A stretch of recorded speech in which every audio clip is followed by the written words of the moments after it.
Napangiti si Elisa nang marinig ang tugon naman ni Juancho. Darating siya. Sabi naman niya kay Elmira. Tita, hindi mo kailangang takutin si Juancho. Sinabi ko naman sa inyo na susunod siya bukas. Alam mo, sa tingin ko, mahal ka ni Juancho. Tinapunan niya ng makahulugang tingin ang pamangkin bago nagsalita muli.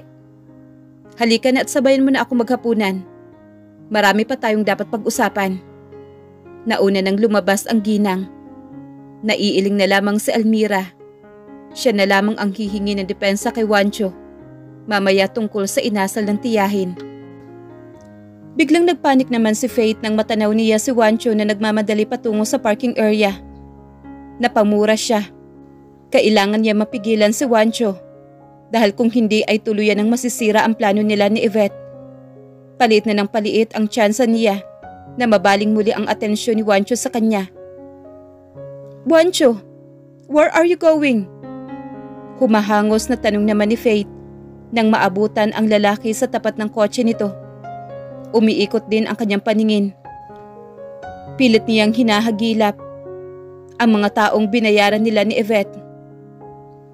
I have an emergency, Faith. We will talk about tomorrow. Hindi na nilingon ito ni Juancho. Dire-diretso na siyang pumasok sa kanyang sasakyan. Ano ang sasabihin ko kay Papa? I'm sure magtatanong siya tungkol sa kasal. Natatarantang tanong naman ni Faith, lalo na nang simula ng buhayin ni Juancho ang makina ng kotse. Tinapunan ng nakakalokong ngiti naman ni Juancho ang dating nobya. Naririnig mo ba ang sarili mo? Sarkastiko niyang tanong. Juancho, please, don't go. Pagmamakaawa naman ni Faith. Ilang beses ko bang sasabihin sa'yo na may asawa na ako? At wala akong planong ianal ang kasal ko. Matigas na tura naman ni Juancho. Naumid naman ang dila ni Faith. At wala na siyang nagawa ng tuluyan ng pinaandar ni Juancho ang sasakyan nito. Tinanaw na lamang niya ang papalayong kotse. Habang nagngingit-ngit ang kalooban dahil sa mga inutil na tauhang inutusan ng bastarda niyang pinsan. Ma'am, hindi po kami makalapit kay Mr. Almeda. Mahigpit din po ang security niya. Report ng pinakapinuno ng grupo na binayaran nila ni Yvette. Nanlilisik naman ang mga matang binalingan niya ang lalaki na nakatayo sa may likuran niya. Ang sabihin ninyo, mga inutil kayo. Umalis ka sa harapan ko dahil naaalibadbaran ako sa'yo. Mga walang kwenta. Galit na bulyaw naman ni Faith. Nakasimangot na bumalik naman si Faith sa loob ng function hall kung saan ginaganap ang charity event ng kanyang papa. Nakasalubong niya ang kanyang ama sa hallway. Papa, hindi na nakapagpaalam pa si Juancho. Hindi na pinatapos pa ng senador ang mga kasinungalingang sasabihin ng anak. We'll talk tomorrow, Faith. Kinausap na ako ni Juancho tungkol sa kalokohan ninyo. May pagbabanta ang tono ng pananalita nito. Namutla naman si Faith sa sinabi ng ama. Nagmamadali siyang tumalikod. Naninikip ang dibdib niya dahil sa kaba. Humahanap siya ng lugar kung saan maaari niyang ibuhos ang emosyon. Hanggang sa matanaw niya ang isang garden sa kabilang panig ng hallway. Nagpakawala siya ng malalim na buntong hininga. At nang mahimasmasan ay tinawagan niya si Yvette. Hi, my dear cousin. Kumusta ang event? In a few hours, mapapasa iyo na si Juancho Almeda. Sinabayan pa ng tawa iyon ni Yvette. Gaga, mga inutil ang mga tao mo. Hinayaan lang nila na makaalis si Juancho. Naiinis na tura naman niya kay Yvette. What? Bakit pinayagan mong makaalis si Juancho? Wala ka man lang ginawa para mapigilan siya? Naghihisterical naman si Yvette. Ito ang pinakahihintay niyang pagkakataon para makapaghiganti na ng tuluyan kay Juancho. Ewan ko, Yvette. Tigilan na natin itong kalokohan nito. Dahil kapag nalaman ng papang tungkol dito, ay malilintikan tayo. Nagsisimula ng magising sa katotohanan si Faith na wala siyang maaasahan kay Juancho. No, dapat mapagbayaran ng Juancho na yan ang nangyari sa kapatid ko. Sumisigaw si Yvette sa kabilang linya.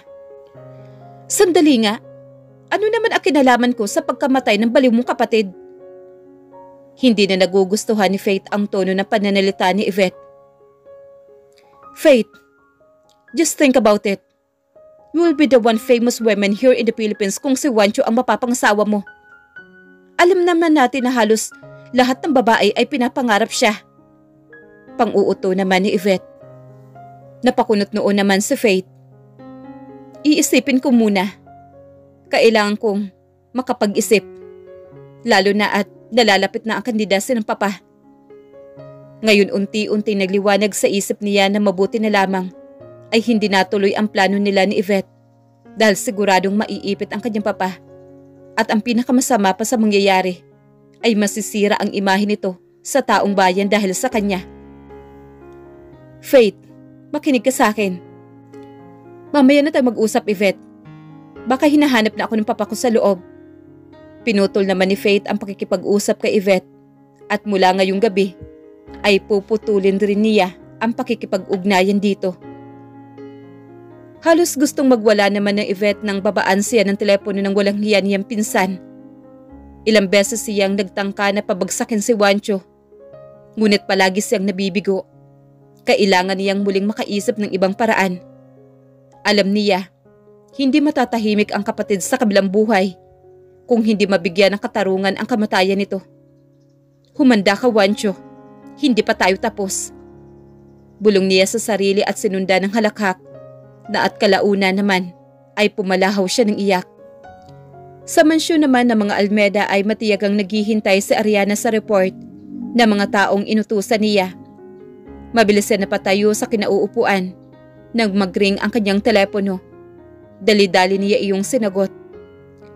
Ma'am, umalis na po si Sir Juancho dito sa event. Bungad naman ang lalaki sa kabilang linya. Ano?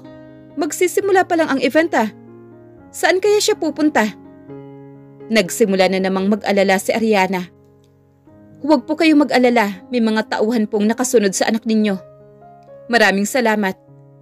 Balitaan na lang ninyo ako. Halos kalahating oras ang lumipas nang may marinig si Ariana na paparating na sasakyan. At laking pasasalamat niya na makita ang kotse ng anak sa driveway. Juancho, maaga bang natapos ang event? Tanong naman ni Ariana nang makalapit sa kinatatayuan ng kanyang anak. Humalik muna sa pisngi ng ina si Juancho. Mag-uumpisa pa lang nang umalis ako doon. Tugon naman ni Juancho. Mabuti naman at umuwi ka na. Hindi rin ako kampante na magkasama kayo ni Faith. Ayokong isipin ng asawa mo na kinukonsinta kita sa pambababae mo. Mami, alam ni Almira ang tungkol sa event. Pagpapaliwanag naman ni Juancho. Bakit ka maagang umuwi? Hindi pa pala nagsisimula. Kailangan ko ng chopper. Sabay buntong hininga naman ni Juancho. Saan ka pupunta? Pupunta ako ng Palawan. Maikling tugon naman niya sa ina. Nakabuka na bukas ng umaga, hindi ba? Bakit nang mamadali ka?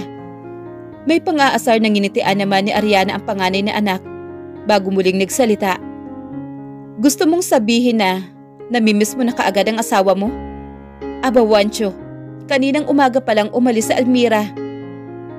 Mami, tinawagan ako ng tita Elisa ni Almira.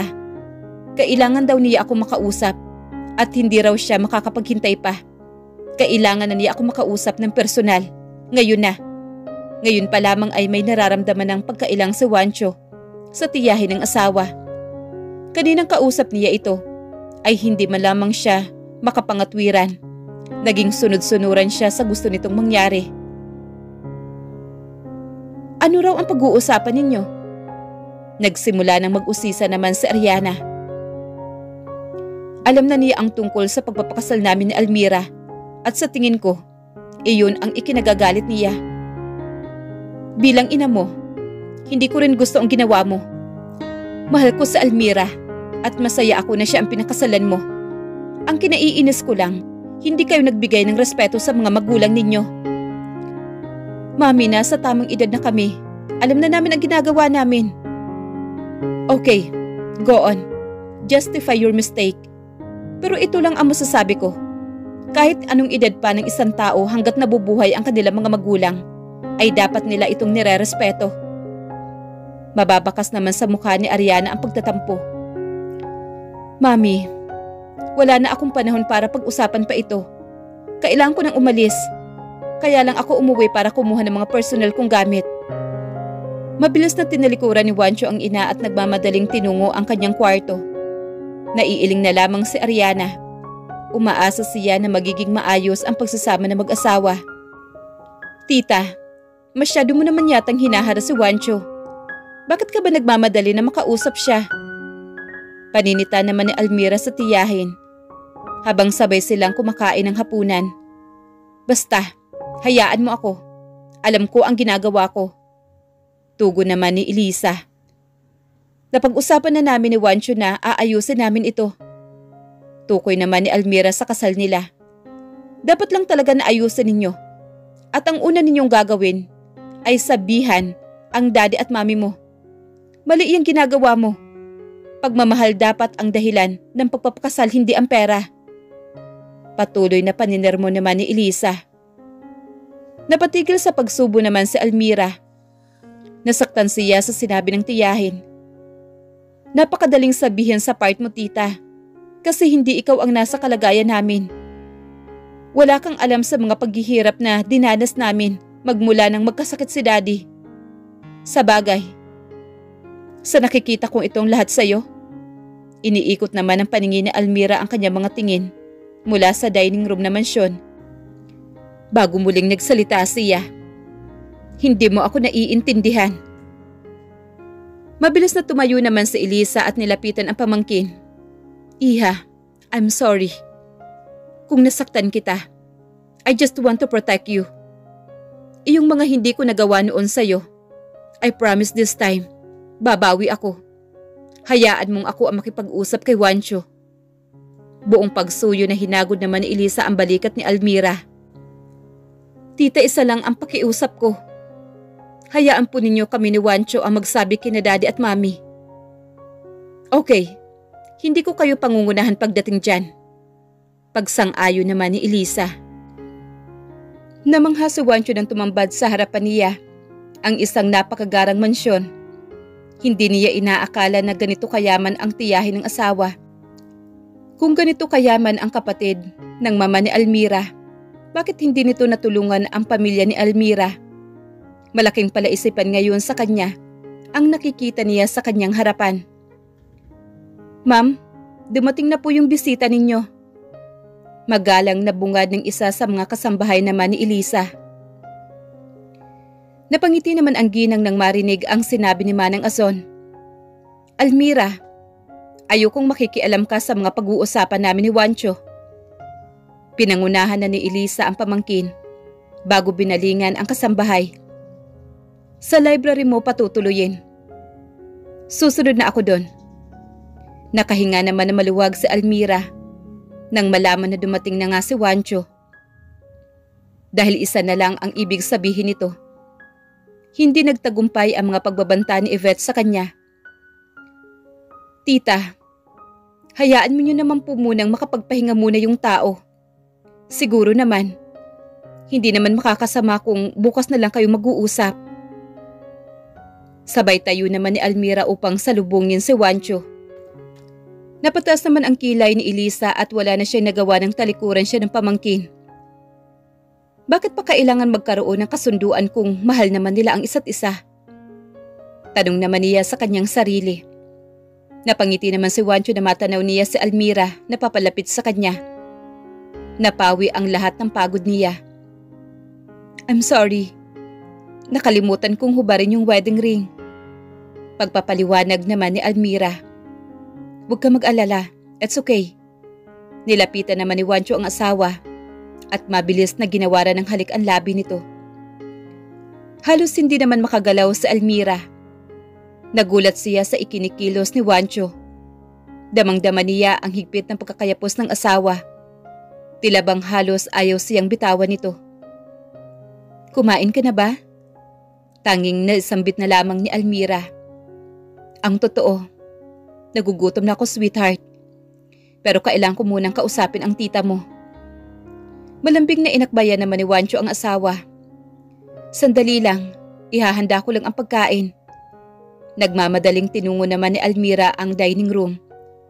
Nakahinga rin siya na maluwag, nang pasamantalang malayo sa presensya naman ni Juancho. Naku Ma'am Almira, napakagwapo naman pala ng inyong asawa. Maluwag ang pagkakangiti ni Manang Ason na abala sa pag-aayos ng mesa. Napatango na lamang si Almira. Manang Ason, pakidagdagan ang plato para makakain ang asawa nitong si Almira. Talagang binigyan diin niya ang salitang asawa. Good evening po. Magalang na bungad naman ni Juancho at lumapit sa tiyahin ng asawa upang magmano. Dala ng kagandahang asal ay inabot naman ni Elisa ang kanyang kamay. Bukas na lang tayo mag-usap, Juancho. Ipinahanda ko na ang kwarto mo. Mas mainam kung makapagpahinga ka muna. Ang ginang na ang nagsimula ng pag-uusap. Ma'am, ang pamangkin niyo po ay asawa ko. Hindi po kailangan na ang kwarto namin ay separate. Mariing protesta naman ni Juancho bago umupo sa tabi ni Almira. Alam ko, pero bahay ko ito. Kaya kung ano ang gusto ko, yun ang masusunod. Kaya wala kayong magagawa kung iyon ang desisyon ko. Mataray na tugo naman ng ginang. Magsasalita pa sana si Juancho nang hawakan ni Almira ang isa niyang kamay upang pigilan siya kung ano man ang sasabihin pa niya sana. Pagbibigyan niya ngayong gabi ang ginang. Ngunit kung patuloy pa rin itong makikialam sa pagsasama nila ng asawa, ay mapipilitan siyang iuwi na lamang si Almira sa Manila. Hindi nakaligtas sa matalas na paningin ng ginang ang ginawa ng pamangkin. Lihim siyang napapangiti at dahil dito ay nakaisip siya na ideya kung paano mapapaamin ang dalawa sa totoong nararamdaman sa isa't isa. Mauna na ako sa inyo. Tumayo ang ginang bago muling nagsalita ito. After breakfast, magkita tayo sa study room. Na kay Juancho nakatingin naman si Elisa. Tita, I hope you don't mind if I join you tomorrow. Lakas loob naman natura ni Almira. Napag-usapan na natin ito, Almira. Hindi ko kailangan ang presensya mo bukas. Tuluyan ang tumalikod si Elisa na may ngiti sa mga labi nito. Juancho, pasensya ka na sa tita ko. Hinging paumanhin naman ni Almira. It's okay. Ako na ang bahala sa kanya at kung kinakailangan na natin magsabi sa mga magulang mo, gagawin natin para matapos na itong problema natin. Huwag na natin sabihin sa kanila. Ayokong mamroblema pa ang mga magulang ko. Naiiling na tinitigan naman ni Juancho si Almira. Just relax. Ako ang bahala. Tapusin na natin ang problemang ito. Nakaramdam naman ng kalungkutan si Almira sa huling sinabi ni Juancho. Ibig sabihin nito ay anumang oras, ipapawalang bisa na nito ang kasal nila. Sa kabila ng lahat ay nangingibabaw pa rin ang nararamdaman niya para sa asawa. Napansin naman ni Juancho ang pananahimik ng asawa. Kinabig niya ito at hinagkan sa ulo. Pangako niya sa sarili na aayusin niya ang pagsasama nila ni Almira. Aaminin na niya ang totoong nadarama sa asawa upang matapos na ang lahat ng pagkukunwari sa pagitan nila. Palakad-lakad naman si Elisa sa kanyang kwarto. Gustong-gusto na niyang tawagan ang kanyang ate Aurora upang ipaalam ang tungkol sa kalokohan na ginawa ni Almira. Nakailang buntong hininga pa siya bago dinampot ang kanyang smartphone na nakapatong sa ibabaw ng bedside table. I'm sorry, Almira. Sa dami ng kasalanan ko kay Ate Aurora, hindi ko na kayang dagdagan pa ito. Bulong naman ni Elisa sa sarili. Sinubukan niyang mag-video call sa kapatid. Elisa, kumusta? Nandiyan na raw sa Palawan si Almira. Maluwag ang pagkakangiti ni Aurora nang makita ang kapatid. Magmula na magpakasal sila ni Roberto, ay nagsimula ng lumayo ang loob ng kapatid sa kanya. Sinubukan niyang kausapin noon ngunit hindi siya binibigyan nito ng pagkakataon. Ngunit hindi siya nakatiis nito na magsimula ng malugi ang kanilang mga negosyo. Sa katunayan ay ito ang tumulong sa kanila upang makapagsimula sa Amerika. Yes, nandito na siya at kasama niya ang asawa niya. Alanganing tugon naman ni Elisa. Kitang-kita niya ang pagkunot ng noo ng kanyang ate Aurora. Asawa? Anong ibig mong sabihin? Naguguluhang tanong naman ni Aurora. Wala kang ngang kaalam-alam. Kung hindi pa nagpunta dito sa Almira, hindi natin malalaman na nagpakasal na siya ng tuluyan. Nang ipinagtapat naman ni Elisa ang tungkol sa masalimuot na sitwasyon ng pamangkin. Sino ang napangasawa niya? Natatarantang tanong naman ni Aurora. Napahawak siya sa dibdib nang maalala niya si Juancho. Oh my goodness! Ang tanging nasabi na lamang niya. Kitang-kita ni Elisa ang pagkabalisa sa mukha ng kapatid. Bigla siya na konsensya. Dahil baka may masamang nangyari rito. Ate, just calm down. Hayaan mo ako ang umayos sa sitwasyon dito. Bukas na bukas ay kakausapin ko si Juancho upang maging maayos ang buhay nila. So, it's Juancho Almeda. Pagkukumpirma naman ni Aurora. Tumango naman si Elisa. Bago muling nagsalita ito. Ako na ang bahala dito. Hindi ko naman hahayaan mapabilang lang si Almira sa mga naging babae niya. No, sabihin mo sa kanya na ipaanal nila ang kasal nila. Masasaktan lang si Almira kung ipagpapatuloy niya ang kahibangan niyang ito. Pagtutol naman ni Aurora. Ate, mahal ni Almira si Juancho, kaya huwag mo nang hadlangan ang kaligayahan ng anak mo. Pagtatanggol naman ni Elisa sa pamangkin. Alam ko na mahal niya ang lalaking yan, kaya masasaktan lang siya dahil ang Juancho Almeda na yan ay hindi alam ang salitang pagmamahal. Nang mapalingon naman si Aurora, ay nakatayo ang asawa sa hindi kalayuan. Hindi siya sigurado kung narinig ba nito ang pinag-uusapan nila ni Elisa. Lumapit naman si Roberto sa asawa. Hinalikan niya ito sa kanang pisngi bago kinuha ang hawak nitong iPad. Elisa, narinig ko ang lahat. Hayaan na lang natin ang mga bata. Pinasok nila ang problema na yan. Sila ang bahalang lumutas. Kuya, hindi ko naman kayang panuorin na masasaktan lang ang pamangkin ko. Protesta naman ni Elisa. Huwag ka mag-alala. Hindi sasaktan ni Juancho si Almira. Nakangiti pa rin na wika ni Roberto habang nagsasalita ito.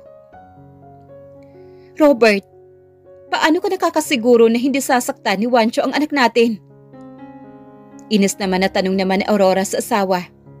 Basta alam ko, kaya kayong dalawa, huwag na lang ninyong pakikialaman ang mga bata, okay? Tinapik pa ni Roberto ang balikat ng asawa bago tumalikod. Napapailing siya habang naglalakad. Naalala niya noong panahon na nakikiusap siya kay Juancho at ang kanyang anak ang gustong kapalit nito. Nakuha din ng loko na yun ang gusto niya.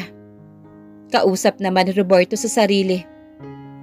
Ate, hindi mo lang ba kakausapin si Almira o si Juancho? Hindi makapaniwala si Elisa sa naging reaksyon ng kanyang bayaw. Narinig mo naman ang sinabi niya, hindi ba? Huwag natin silang pakikialaman. At hindi nga tayo makikialam? Muling tugon naman ni Elisa. Ituloy mo ang unang plano mo. Kausapin mo si Juancho at ipaintindi mo sa kanya na mas makakabuti kung ngayon pa lamang ay maghiwalay na sila ni Almira. Bili naman ni Aurora sa kapatid. Okay, tatawagan kita ulit pagkatapos namin mag-usap. Tatawagan ko rin ngayon si Almira para mapagsabihan ang batang yan. Ate, huwag mo nang pagagalitan ang anak mo. Wala na siyang pagpipilian kundi pakasalan si Juancho. May mga pangyayari tayo na hindi alam kaya doon ako magsisimula. Sinabi ko na lang sa'yo ang tungkol dito para alam mo rin ang nangyayari kay Almira. Anong ibig mong sabihin?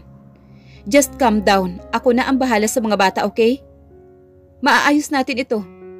Pagbibigay assurance naman ni Elisa bago nagpaalam sa kapatid.